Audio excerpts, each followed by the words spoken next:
updates daily. So I've really wanted to make a Chelsea fan channel for a long time. I've been a supporter since 1999, that was my first season. My name is Stephen Clark, just so you guys know. You can follow me on Twitter if you like my content. I've just always been passionate about Chelsea Football Club ever since I was super young. And I finally, I guess, accepted the challenge to create a YouTube channel. I know there's a lot of other options out there, but hopefully I can bring my own personality and my own feelings for the club to you guys. So yeah, I'm super excited about doing that, and I'm going to be doing my first video today. So guys, going to start on a little bit of a bummer actually, because that's kind of been the encapsulating feeling from some Chelsea fans about this transfer window. Of course, by now you guys all know that we've just sold Nemanja Matic to Manchester United and Jose Mourinho for 40 million British pounds. Now, to me, this isn't the worst deal for Chelsea, and it's not the worst deal for Manchester United. But there are definitely more things to be worried about as a Chelsea fan than a Manchester United fan, I would argue. Now, I wasn't always the biggest advocate of the Nemanja Matic and N'Golo Kante team in the midfield, because while yes, it obviously won us the league, so we've got to be extremely grateful, and it obviously works. You can't say that it doesn't work, because it does. But what it didn't offer us was an attacking outlet from the midfield. So a lot of the time, Nemanja Matic and N'Golo Kante were having a lot of possession of the ball, and these are two players that I wouldn't exactly trust with the ball a lot at their feet. They're kind of the guys that like to nip in, they get the ball, then pass it off to someone like a Hazard or a Pedro. And by choosing Nemanja Matic in the midfield with N'Golo Kante, what it did was it made us super solid.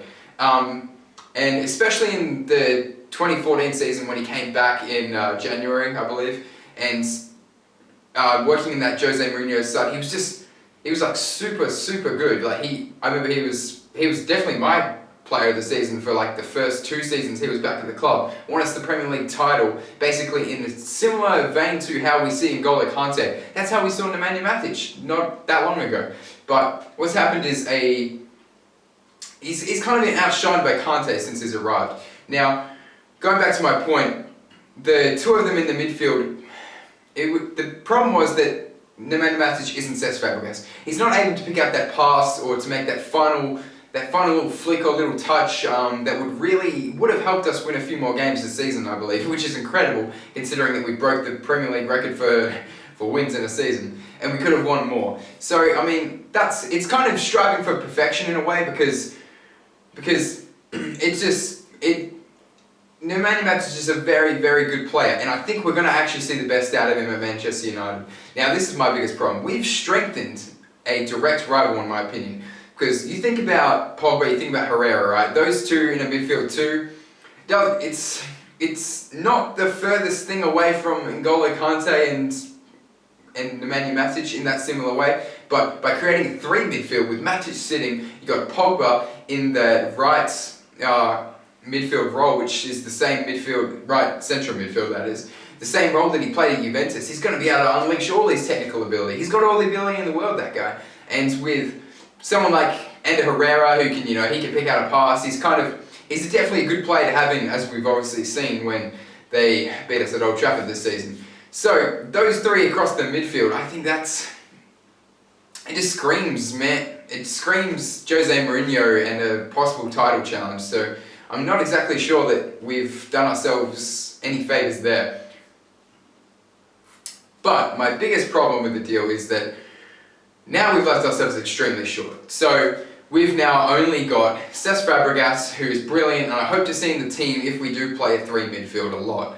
N'Golo Kante, obviously a genius in the midfield. He's player of the season, PFA player of the season, all that, great option. Then we've also got Lewis Baker. He's probably going to be sent out on loan, unfortunately, even though I rate him quite a bit actually. And then we've also got Timo Bakayoko who's just come in. So that doesn't leave us a lot of options, guys. Back in the day we used to have John Obi Mikel could step in, Michael Essien.